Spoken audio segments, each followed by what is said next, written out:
সবচেয়ে বড় ধর্মীয় উৎসব শারদীয় দুর্গাপূজার চতুর্থ দিন মহানবমী।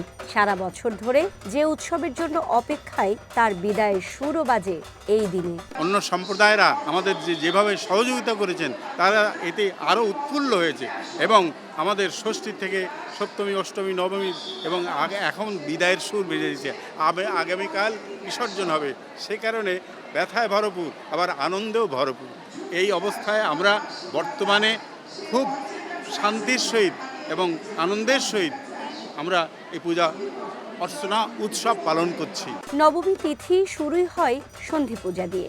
মূলত দেবী চামুণ্ডার পূজা হয় এই সময়ে। পুরোহিতের মতে মহানবমীতে ভক্তদের দেয়া ষোড়শ উপাচারের সঙ্গে 108টি নীলপদ্মে পূজা করা হয় দেবী দুর্গার।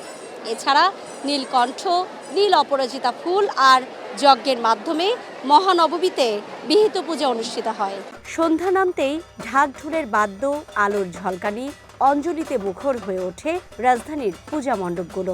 দেবী এই দিনে ভক্তদের মনোবাসনা পূরণ করেন, আর তাই অসুর বিনাশী দেবীকে ভক্তকুলের এই অঞ্জলি নিবেদন। আত্মীয় স্বজন, বন্ধু বান্ধবের সাথে সবার সাথে নিয়েই শারদীয় দুর্গোৎসব পালন করলাম। ভালোই করলাম, মজায় কাটলাম। এমনিতে অন্যান্য বাড়ি থেকে এইবার দুর্গাপূজাটা মনে হয় আরেকটু বেশি আনন্দ। সকালে অঞ্জলি, বিকালে ঘুরতে যাওয়া, রাতে বাসায় ফেরে, এই সব কিছুর মধ্যে দিয়ে কীভাবে যে 4টা দিন কেটে গেল মানে বোঝাই গেল না। বেশিরভাগ সময় পরিবারের সাথেই কেটেছে। অঞ্জলি দিয়ে দিন শুরু হয়েছে, তারপর তো সাজগোজ, এই মন্দির ওই মন্দির ঘুরে বেড়ানো, তারপর বাইরে খাওয়া দাওয়া। গেল বছরের তুলনায় এবারের উৎসব জাঁকজমকপূর্ণ। নিরাপত্তা নিয়েও সন্তুষ্ট সনাতন ধর্মের মানুষ।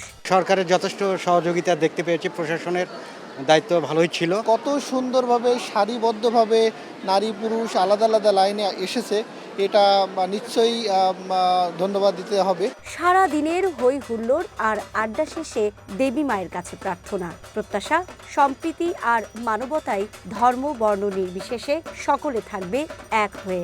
সবাই সবার ধর্ম যাতে সুন্দরভাবে পালন করে আমাদের বাংলাদেশটাকে সুন্দর সম্প্রীতির একটা দেশ হিসেবে পরিগণিত করতে পারি, সেই কামনা। সবাই সুন্দর পরিবেশে আর সবাই থাকুক, নিরাপদে থাকুক, সকল সম্প্রদায় সুখী হোক, মানে সব কিছু মিলে সবার জন্য, মানে সব কিছু মিলেই তো আমাদের দেশ। দেবী দুর্গার কাছে প্রার্থনা থাকবে যে সবাই যেন সবার যেন মঙ্গল হয়, তিনি যেন সবাইকে সুস্থ রাখেন এবং আগামী জীবনে আমরা যেন সুষ্ঠুভাবে এগিয়ে যেতে পারি। বৃহস্পতিবার বিজয়া দশমী কৈলাসে ফিরে যাবেন দেবী দুর্গা। বিসর্জনের মধ্য দিয়ে দেবীকে বিদায় জানাবেন ভক্তরা। বিষাদের সুর বাজলেও ভালো থাকার প্রত্যয় নিয়ে শারদীয় বরণের জন্য আবারও অপেক্ষা 1 বছরের। সুকন্যা আমির, ওয়ান নিউজ, ঢাকা।